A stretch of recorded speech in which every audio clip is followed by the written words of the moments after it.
Good morning, George. Hey there. Good morning. Have you been watching The Last of Us on No. HBO Max? Oh boy, you need to. So I hear.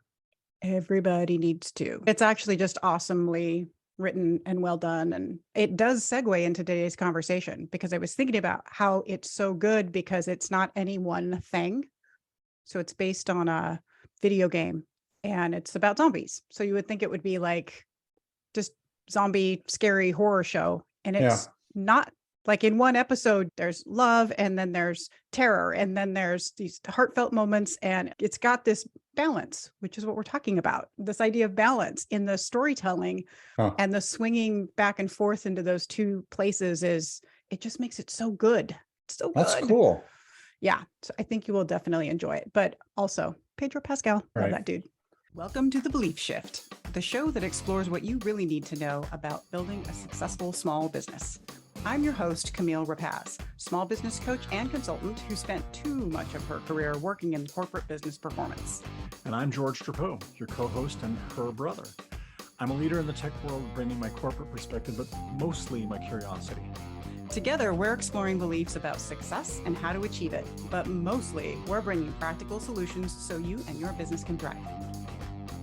So today is a part 2 of a conversation we started last time, which was talking about this idea of high performance and how this can lead us into extreme thinking. So it can either be that we think we should sacrifice everything to achieve this high performance. You can see a lot of people, like motivational people, talk about doing these extreme things. Like, I don't know, I think doing the ice plunges are extreme, or Yes. just some of the morning routine stuff is really extreme. Like get up at 5 a.m., not 6 a.m., get up 2 hours before everybody else. Like there's just these extreme ideas around what you should do to achieve high performance.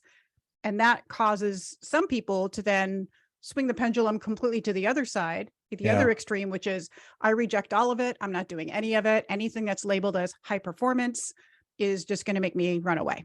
And so they Yeah. choose not to engage in any of it. So it's this kind of, I'm all going to do all of it, or I'm going to do none of it. And I see this as a recurring theme in lots of things that we do, lots of ways that we approach work, life. And of course, we're talking about business here, that it's either got to be one way or the other, because we want to simplify things. And so we take our attention towards one way or another way. And we translate these things very literally. Like sometimes when we hear the statements that of what we're supposed to achieve, we translate them literally into how we're going to act. I get it. It makes sense that we're doing it because we want simplicity in our solutions. We want an Yes. easy fix. So someone says, don't do this, go do that. We go, great. Thank you for telling me the one thing I should do. But the answers that we all really need are far more complex. Yeah. Not too complex for us to handle. That's why we run from it, right? Because there is some complexity there. But when you get comfortable with the complexity of it, there's actually some freedom in there too. So I want to continue this conversation today because I think it's really important, especially I've got 2 more sort of examples that we can talk about and Okay. how we approach this so that we don't have to create so much anxiety or so much tension around the concept of high performance in order to be high performers. It also, to me, just feels like, let's just take a more human-centered approach to high performance. Yeah, for Not sure. trying to make us be robots that can work at these extreme levels that don't have actual things happening in our lives. Well, my first thought about these extreme recommendations, like get up at 5 or 4 or 3 to Yeah. beat everybody else, Truly. and then start with the 5-minute ice cold shower. And it's like, what's that? I cannot do that. But I wonder if part of the rationale behind that is you're speaking to an audience of people that get up at 10 or 11 and they don't have any sort of habits or routines built in. So their whole day is faced with nothing but active choices, which slow us down. Like, what am I going to eat for breakfast? I don't have a routine. So I got to think about that. What am I going to do? It's the first thing I said, I don't have a routine. So I got to figure it out. If your advice is, well, do this extreme thing, maybe the point isn't literally do that extreme thing, but start with the same thing every morning. I mean, I don't think that's all what's going on with the extreme people. I think they're trying to get attention, but also introduce routine. What do you think about that? Oh, I think you're spot on. 2 things that you said, I think that are most important and stand out to me is, one, the extremes show up in the way people are talking about them and teaching them because that's what grabs your attention, Yeah. right? Yes. So That's part of it. And it's a clear, simple way to do it, Yes. which is part of the point of grabbing attention, is be really crisp and clear about the thing. So that's part of it. Yeah. The second part is we then tend to adopt the statements too literally. Not all the Yes. time and not everyone, but we can look at these things and be like, I literally just need to do these things that they laid out. Yeah. And we assume that because this person is successful, that if I do exactly the same morning routine that they do, I too will become successful. That literal translation is hurting us. Yeah. And that's what I mean when I say we don't have balance in how we think about what high performance means to us. When we lose that balance by either accepting all of it or rejecting all of it, like you said, like have some routine. It doesn't have to be the ice bath. Some people like the cold shower thing in the morning. If that works for you, do it. But Yeah. don't decide that if you're not doing it, you're not doing all the right things to be a high performer. Yeah. Right? Yeah. Balance, find the balance that works for you. So that's the whole point of this conversation is instead of thinking high performance requires me to do some extreme things that will forever make me uncomfortable or forever I will dread doing or whatever it is. Yeah. What if you thought about it in terms of how do I swing the pendulum back and forth in these different spaces? Because it's also ongoing. It's not like you define your high performance routine, for example, and then it's forever thus, right? It's got to Yeah. change too. So it is the balance on a regular basis, but also continuing to over time balance that out. There's periods of your life when you're much more intensely focused on works, and then there's other periods of life when you're not. Yeah. And Yeah. that sort of takes me to our next example, which is this one about productivity versus rest. What do you mean rest? There's no rest. Only Rest. productivity for high performance. Exactly. So if productivity is the ability to work efficiently to achieve maximum output over a period of time, this is basically what all businesses should be doing, right? Yeah. We need Yeah. to work efficiently, maximum output. That's what we're heading toward, is essential for every business. However, in order to actually be productive, productivity actually starts with the humans doing the work. And in order for humans to do good work, they need rest. You do. So rest is essential for every human being. And when we go to the extremes of, well, one of the things I was thinking about this was how we kind of even go to extremes and just thinking about, I am going to be productive now. And then next week, I'm going to not be productive while I'm on vacation. And I kind of feel like that mentality is partly messing us up because not being productive equals bad. So if we say, oh, I'm not being productive right now because I'm just reading a book. If we do make that literal translation again of what productivity is, I'm not doing actual work. I'm just enjoying a book or I'm just doing this thing. We can give this negative connotation to the idea of rest. Yeah. Instead of thinking, no, rest is a part of my productivity cycle. What are you thinking? Makes sense to me, but there's something else going on here. I have had that attitude where like I'm taking time off and I tell myself I'm not being productive. I don't think of itself as I'm taking a refresh week. I'd say I'm going to be non-productive. Then, I mean, if I say I'm going to be non-productive for 3 weeks and I don't have work with me, I will start to relax. That will happen because I'm physically not dealing with work all the way if I really stay away from work. However, what also happens if I tell myself I'm not being productive is like it's stewing in me. I'll think, oh, I'm on vacation, but I'm not being productive. And so I'm not really letting go of the work because I'm stewing on it. Just that mindset change. I think that's so. Yeah, I was going to question you, say, like, really, what do you care what you call it as long as you take the time away from work and you fully stay away? And mostly that does have the intended effect, except for you kicking yourself. That's my point. Yes, you perfectly. I think that one of the challenges we have is even if we do take the break, if we feel guilty about it, if Yeah. we're shaming ourselves about it, Yeah. if we're ruminating on the work we should be or could be getting done, Yeah. but no way am I going to get caught with my laptop right now because I'm on vacation and my partner's going to kill me if they see it. But in the Yeah. back of your head, like, how could I sneak in some work? Right? That's taking away from the whole point of the rest period. It is because we have these extreme ideas about what productivity means. And we don't value rest the way we should be. We don't value it as like, what it's really important that I disconnect from work so I can do better at work later, but also so I can be better at this other parts of my life that aren't work. Yeah. It affects both. Absolutely. Okay. So it's pretty clear cut when you think about this from a productivity to a rest standpoint as I'm on vacation or not on vacation. But what Yeah. about during the week? Or during the day? I have a question about that too, but during the week first. Week or day, when you're in it and it's not a scheduled thing, or maybe it is. So there could be, I'm going to take a scheduled lunch break where I'm not working and I'm just enjoying this time with this person. I do that. And when you're on a lunch break with that person, is it easier to just enjoy the moment? Or are you still like, I should really get back to work? I have to train myself for this. I forced myself to keep my lunches free of work, free of meetings, because otherwise everything was getting double and triple booked. And not just that period of time, but when I didn't designate any time for being away during the workday, then everything was fair game for double and triple booking. I don't know why that happened. I'm digressing here, but when I made my lunch break and not work, double and triple booking became off limits. So then during the lunch break, I mean, I give myself permission not to do work stuff. And if I'm eating lunch at my desk, I'm not eating lunch while I'm reading my work email. I'm letting myself go down that TikTok rabbit hole or something. Or if I'm going out to meet somebody for lunch, because I've given myself permission to do lunch and not work, I can be fully present with my friend, and that's great. But it took me a while to get into that mode where I'm off the clock. I can be present elsewhere.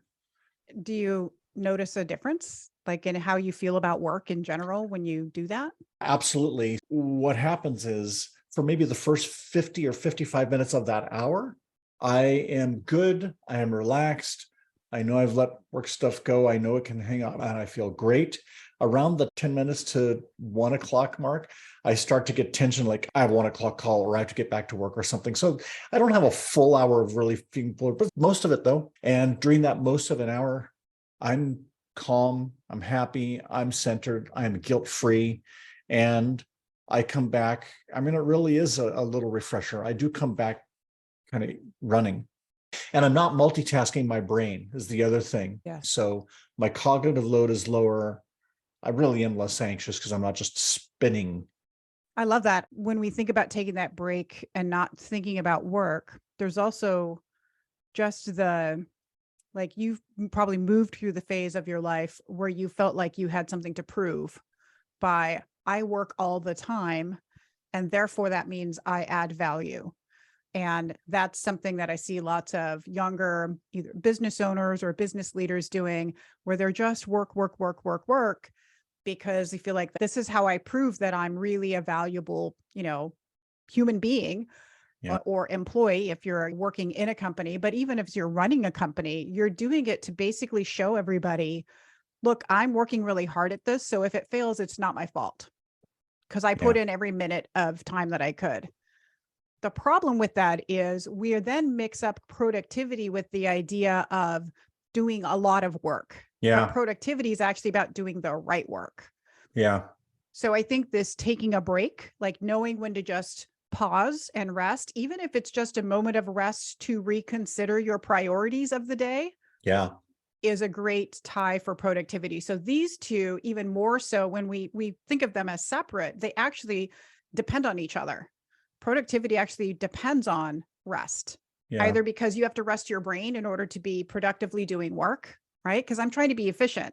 So if my brain is tired, it's going to take me a lot longer to do that next task than if I'm on it, like my brain's fresh and clear. For those musicians out there, what I would say is it's the same thing as the difference between the music is in the spaces, not just the notes. You can't have music that is just solid notes and no rests. You can't. It's exhausting and it's not good, right?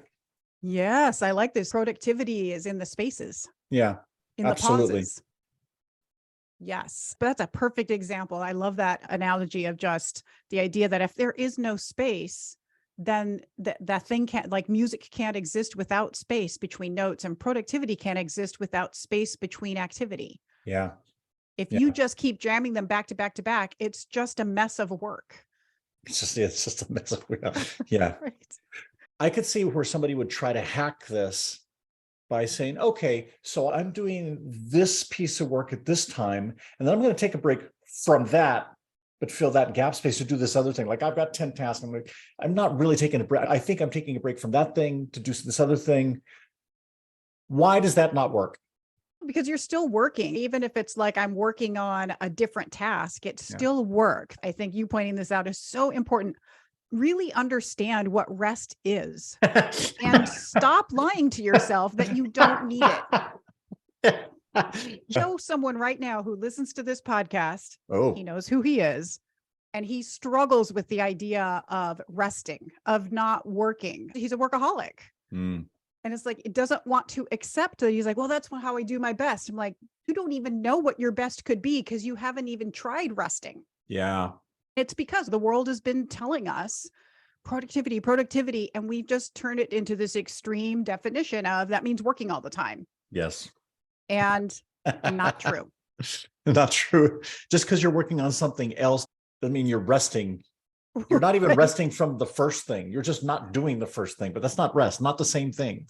No, not the same thing. And the definition of rest does change for everybody, right? So Yeah. if for me, rest means I need a break from work and I need to go for a walk around the block, like Yeah. most people would benefit from that in the day.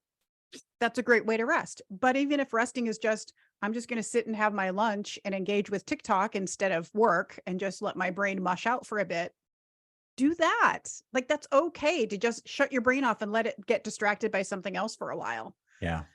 And it's necessary. I guess it's not even just okay. It's necessary. We have to find the balance between when we're going to be really productive and incorporating rest into that concept of productivity. That's really the balance that we want to find in that concept. I have a question for you about this. I don't know if it's about rest, but I'm thinking about context switching. So I remember asking a former boss of mine about how he handles his punishing schedule. I've told you about this a long time ago.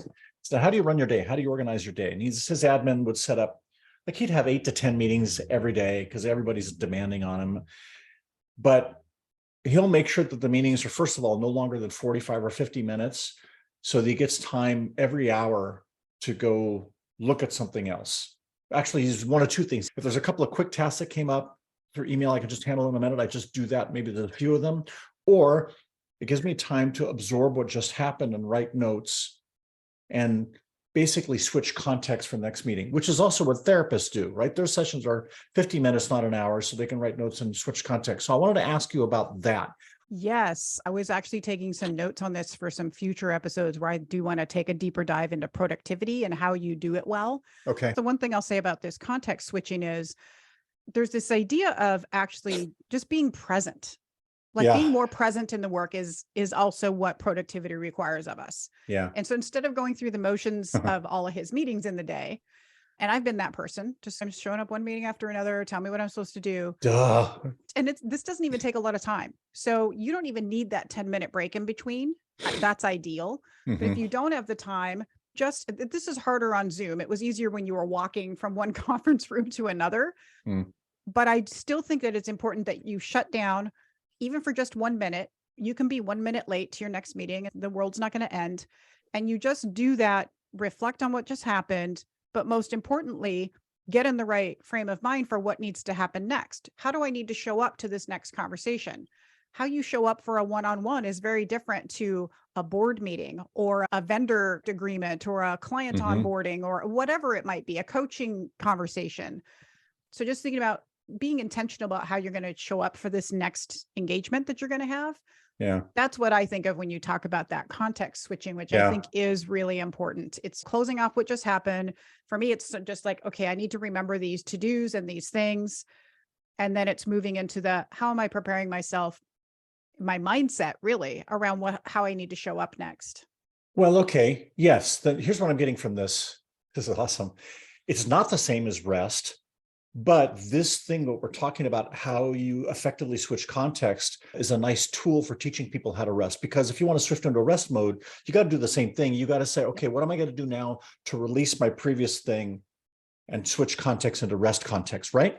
You would absolutely use it for that. And I think that's part of one of the things that's missing, right? When we go to lunch, we don't say, okay, now I'm just going to put my work email down. I don't need to actually look at my phone for work stuff for the next hour. The world's not going to end. Yeah. I'm just going to enjoy my lunch. Or So what whatever. do I need to do to get the thoughts that are in my meeting out of my head on a paper Yes. so that I can get it out? Even better, right? We should be doing that sort of consistently throughout the day. Is I have a bunch of thoughts in my head. I need places for them to go. Not treating your brain as a file cabinet. You need to Marie Kondo your mind. Yeah, exactly. Oh my gosh, so good. Okay, yeah, cool. There's so much cool stuff we can talk about here in productivity, and just there's simple things that people can do. So we'll spend some time on that in another episode. But back to today, I have one more example that I want to hit on, because I think this one is also a very important, tricky balance for business owners to find. And it's, on the one hand, you just don't quit, never give up, which yes, I just thought of Galaxy Quest. No, what do they say? Never give up, never give in. I forget. Best movie ever. So there's the don't quit side. And then on the flip side, there's don't let any opportunities go by. Yeah. So just focusing on the don't quit part. So this idea, don't ever quit or give up on yourself or your ideas. Just don't be a quitter. And as long as you don't quit, you'll succeed. Yeah. So on the one hand, yes, persevere. If you keep chasing a bad goal or idea, it won't magically get good. Yeah. So you have to quit sometimes. And I do see people who, and I see companies do this, where they have this goal and they're like, well, we got to see it to the end. Need the closure of finishing the thing, instead of recognizing this is no longer a good path and we got to pivot. Oh, yeah. I got that problem. It's the sunk cost fallacy. I've already invested all this time and energy into this thing. I should just see it through, instead of it's a bad idea, cut my losses, move to this next thing. And so that's where the don't quit, never give up. They're saying that to people who are giving up too early. This again gets back to what's the extreme messaging that's grabbing our attention. Yeah. It is for those people who tend to give up too early.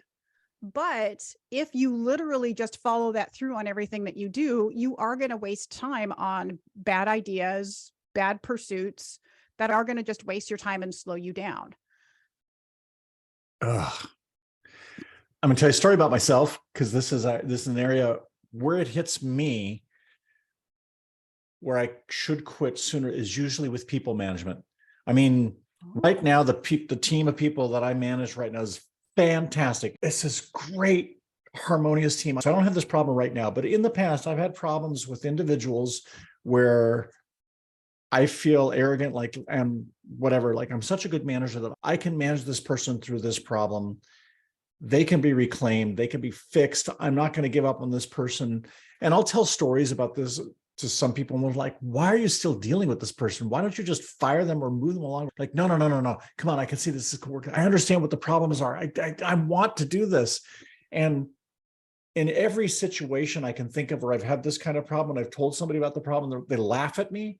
They were right. And I should have found a cutoff time or action, declaring defeat. This is not fixable. It's not a fixable problem. I need to give up. I'll be better off. Who cares if the other person will be better off, but I'll be able to be more effective everywhere else that needs my attention. This is sucking up too much of my time. This is where it happens to me. People management. Kills me. Oh, that's such a good example of saying hire slow, fire fast. Yeah. So it's so spot on, because we do want to believe, especially if you're a good leader like you are and who actually likes leading people and coaching people. Yeah. Love it. Mostly. You kind of also like the challenge, right? Of I could do this. Yeah, that is an excellent example. And it is so tricky for especially new business owners or small business owners who they don't do a lot of hiring. And they have a small team, and getting rid of one person is oh my gosh, that's going to kill us in terms of the workload, because it's 1 out of 5 people on my team. is huge, right? Yeah. So just thinking about even the ramifications of letting that person go, but boy, one bad person on your team, it's never worth it. It's never worth keeping that person around for the long term. But it is so tricky to know when to quit and when to persevere. Because I also see people do the opposite where they're just ready to fire somebody. Absolutely. Too I'm soon. like, yeah, I'm like, did you even like give them a chance? Do they even know you expected that of them? Yeah, I know. I see Yeah, that plenty very too. often it's like, no, True. they did not know. Yeah. So The one plus side of my flaw here is that I have some great people management stories to tell. okay, we're gonna have some great It is deep a dives on great, some people oh my management. goodness. So that's the don't quit side. On the other side of the extreme is that you chase after every opportunity. At any time you have an opportunity to grow your business, don't let it pass you by. And so this sounds great, right? Because it's like, yes, every time I see these opportunities, I got to be willing to jump in on them. Yeah. However, if those opportunities continually have you changing directions in your business and Mhm. you don't stick with any one of them long enough to see it through so that Yeah. it can actually like deliver results, this is a bad idea. Yeah. So you want to be ready to evaluate the ideas. You don't want to engage with every single one though. And this is where strategy comes in. This is Yeah. part of why you do Yeah. strategy, right? Because the That thing. strategy is, yeah, that thing. Like everybody's like, wait, why do I need strategy? This is one of the reasons why. When opportunities show up, that's your filter. Does this actually align within my Okay. strategy? Yeah. Right? Awesome. What does it actually mean?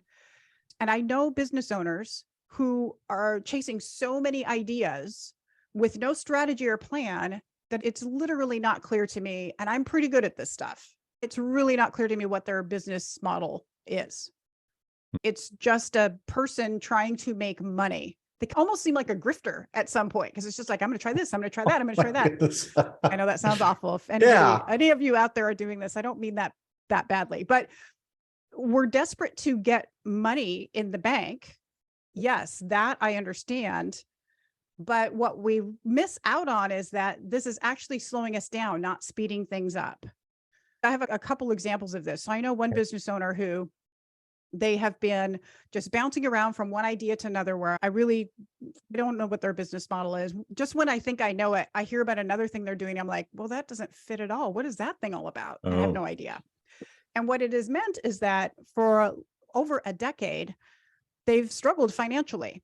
Their pursuit of money is not paying off, literally. Really? Yeah. They just keep pursuing like this thing might make me money and that thing might make me money. I'm going to try this other thing, but they don't stick with any one thing long enough for it to actually pay off. They've never felt financially stable in their business.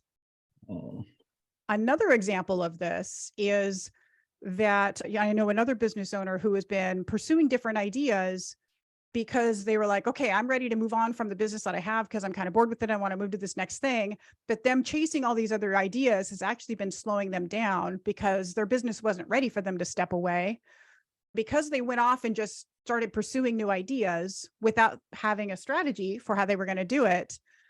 That plan that they had that they wanted to have happen in 2 years is now minimum 4 years. Oh my goodness. So they slowed themselves down by not having this strategy because they went off and spent time chasing after what I call the shiny squirrels. It's the shiny object or the squirrel. And it's both. It's shiny and it's a squirrel. And I'm a dog trying to chase it all down. So when people go after them, they think, oh, this is going to be a quick win. That's going to be a quick win. No, it's not. They're just slowing down their long-term growth and development of the company. So the trick here, though, is we've talked about this before, how much of business success is related to luck. Yeah. And how we kind of don't want to acknowledge that because it means I don't have control over this thing to some extent. But that's also true. Like we've talked about, I don't have control over the outcomes. But I do have control over how I do that. And so this gets down to the how, which is as opportunities show up, I need to be able to evaluate them quickly. Okay. And make a choice because sometimes the opportunity is right for us. And that to me is the luck component. Oh, this opportunity equals luck just happened.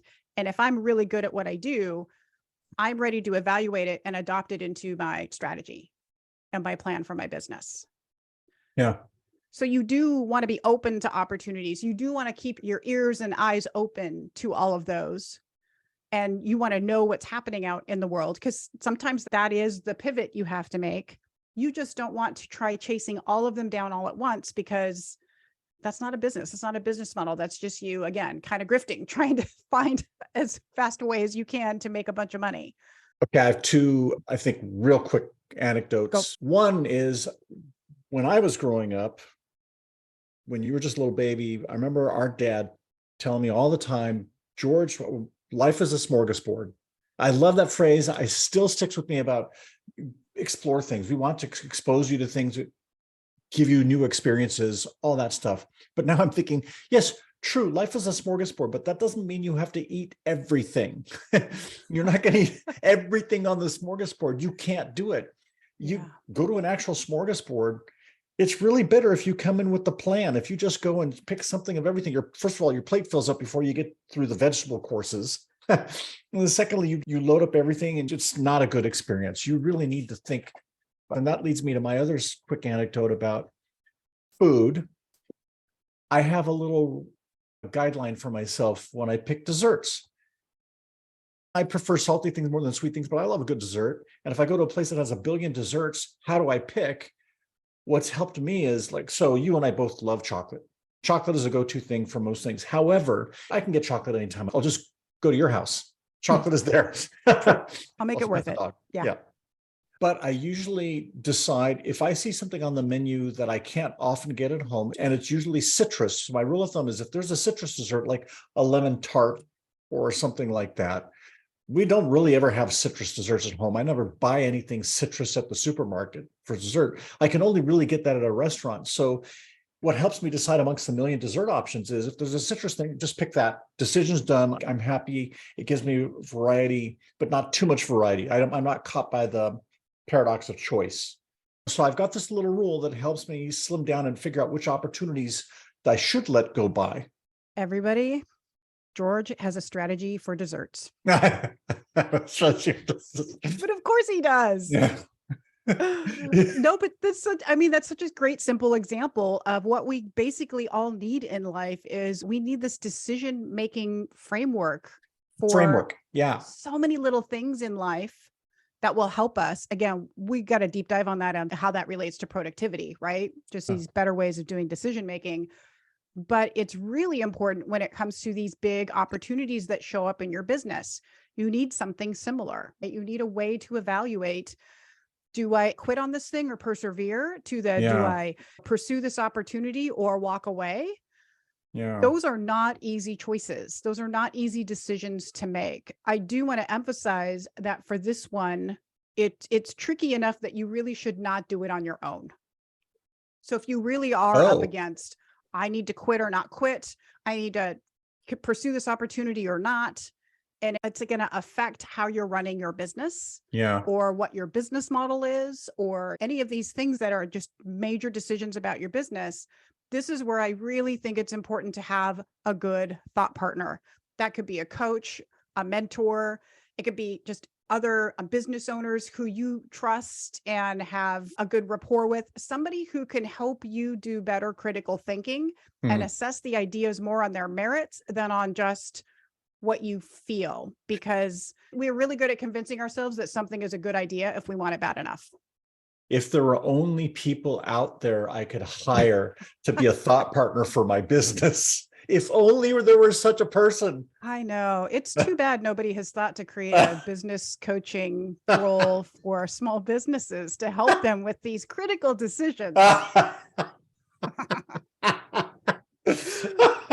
my gosh. I am so happy with myself. I know. Who knew you would get so much joy from all these little moments in the podcast where you're like, joke. Promotion time. I know. Do you think our listeners are going to get tired of that joke? Yeah. I hope not. Yeah, probably. They're already rolling their eyes like, George, not only am I tired of that joke, I saw that joke coming about 20 minutes ago. Exactly. All right, let's wrap things up here. So I do want to kind of bring this back to the whole theme of our podcast, which is the belief shifts. Okay. We talk about them. I love that we say shift, because we aren't saying believe it or not. It's not a black and white thing. We need to shift, and we need to recognize that we're shifting back and forth between these beliefs. Okay. So when we say a belief shift like planning it over winging it, Yeah. what we're saying is, I want you to mostly plan it, but I'm also acknowledging like sometimes you are going to have to wing it. Yeah. So even in the belief shifts, there is this balance that you have to strike within them, right? The default is usually winging it, which is why we emphasize these. We default to winging it. So start working more Yeah. towards planning it, but also don't beat yourself up if you got to wing it. Sometimes Exactly. that's the best result. Like right now, there's no time for planning. I just got to go figure this thing out. That's actually a really great skill for small business owners to be able to just figure it out. If you have a pet or a child, exactly what we're talking about. I mean, like this happens with parenting all the time. And the conversation that my wife and I have about this is when we have to decide, we were going to make dinner, but we can't, something happened and we're going to let ourselves get takeout. It's fine. You got to wing it sometimes. Don't beat yourself up about it. Don't do it every night. It's okay. Sometimes it's going to happen. Yes. Don't default to or count on the winging it every night. Have a plan, but then be okay with, sometimes we're just going to have to go do this other thing. Yeah. I'm just going to wing it tonight because life happens, right? And it's that way in business too. Yeah. It's also the same when you think about foundations over quick fixes. Okay. So yes, go towards building strong foundations and less quick fixes in your business, but sometimes you just need a good quick fix to get through this moment. Okay. Right? Like sometimes Yeah. like, I don't have time to be all foundational about this thing I need. I've got this gaping hole in my business and the way it's running. I'm just going to do this quick fix. Just always come back to making it some permanent foundational solution. Yeah. Because the problem with the quick fix is you're going to keep refixing. Like the quick fix is never permanent. They never stick, or they're never right for the whole system of business. But that doesn't mean never do them. It doesn't mean like, oh my gosh, I need to put everything on hold while I build this foundational solution to this problem I have. No, a quick fix can be, it's like the stopgap. I'm just going to do this for now. Hold things in place. I'm going to put this piece of gum in this hole to stop the leak while I go get the actual patch to fix it. Right? It's kind of like that. Sometimes you got to do it. Yeah, absolutely. Okay. And then same with the last example I'll give is just micro moves over massive action. Massive action is great when you can do it. And the reason I emphasize the micro moves is because massive action is harder to do. Yeah. And people will tend to wait until they can take massive action to make progress on something. And that's not helping you. So you'd be surprised how far you can get with a lot of micro moves, just working away at something. But that doesn't mean never make time for massive action in achieving your big goals. What I find interesting about that, because I'm thinking now about a lot of what you've said in previous podcasts when we've talked about micro moves. I agree with you. Absolutely. Micro moves are much easier than massive action, but I think massive action is easier for most people to understand than locking into the idea that micro moves is, because you're spending a lot of time telling me about, look, I went to this workshop and I'm going to see people about why they should adopt micro moves. It's hard for them to get into that space where it's, what is going on with that? Part of it is that we're not good at building the processes or the routines for making micro moves on goals. We're not taught that that's what goals are about, basically. Yeah. Okay. A goal means I'm going to do some massive action, and people talk about it that way too, right? Yeah. Like you'll hear the motivational gurus talking about how you got to take massive action on your goals. Yeah. Yeah, but I kind of also have to do a bunch of micro moves because I might need to build up momentum to what that massive action should be. Yeah. And I know people who get really put off by the idea of, when am I ever going to have time to take some massive action? And then you get to the other extreme of, I guess I have got to give up my whole weekend so I can work on this big goal in my business. And that kind of thinking starts to perpetuate. Can I speak to the audience right now? Yes, Audience, of course. Look, Camille knows a lot about this stuff. Let her help you understand why micro moves are a big thing, or don't. Just trust her. Either learn how micro moves can work, or don't bother learning. Just she knows what she taught. Just trust her. Micro moves are good. Just get into it. Okay. Wow. You I were don't know. felt pretty I think intensely about that one. I do. Micro moves are a very good thing, and they're very easy to start adopting once you get into the mindset of that. Once you adopt this belief shift, until you adopt this belief shift, it's kind of baffling why people wouldn't think smaller moves are easier than bigger moves. But I get why you're saying that. people need to Yeah. understand that it's valuable. Yes. And I think that the key to being able to do micro moves might be part of the reason why people don't do them as well, which is it means you have to have a plan. Like Okay. to know what the micro moves are on my goals, I know what all the micro moves are in just all my day-to-day businessy stuff. But when it comes to my goals that sit Yeah. outside of my day-to-day work, Yeah. it's harder to know, like, what's that one small thing I could do right now that would push things forward in my goals? And that means you Yeah. have to have a plan that breaks things down small enough that you can do them, which was the episodes that I did with Jim before these, which talked about that goal cascade process. That's really what it's for, is so you can get small enough that you can take meaningful action and not just pretending you're micro moving when you're actually just kind of futzing around. Okay. Yeah. Cool. I get that. Awesome. All right. So the big takeaway, find balance that works for you and your business. It is so critical to creating a sustainable business. Trying to work at extremes, we know inherently that's not sustainable. And yet somehow we think we're supposed to do it. So stop doing that. Stop lying to yourself that you're the exception. We all have different levels of how extreme we can work, but we all need breaks. We all need rest. And we also all need help making these tough decisions. So just remember that some of the stuff that makes for great headlines or great quotes, they aren't really what true high performance is about. They're at the extremes and they're speaking to those of you who don't believe that thing, but balance is the key. Balance is where it's at. That's the only way that you can push yourself without losing yourself, I think, is to find balance. Yeah. That was fun. That was fun.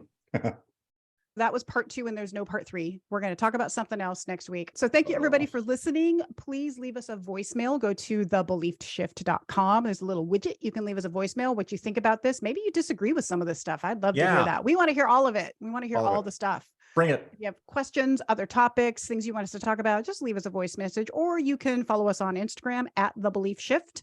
You can leave us a message over there as well, and give us a review on Apple Podcasts. That would be freaking awesome. We got a couple of reviews up there. I'd love to get some more and like hear what people are really thinking. So do any one of those things, or do all of them, whatever you have time for. Find the balance in doing something to engage with our podcast. How about that? Engage us. Thanks, everybody. Thank you, George. And we will be back in your ears next week. Have a great week, everybody. See ya.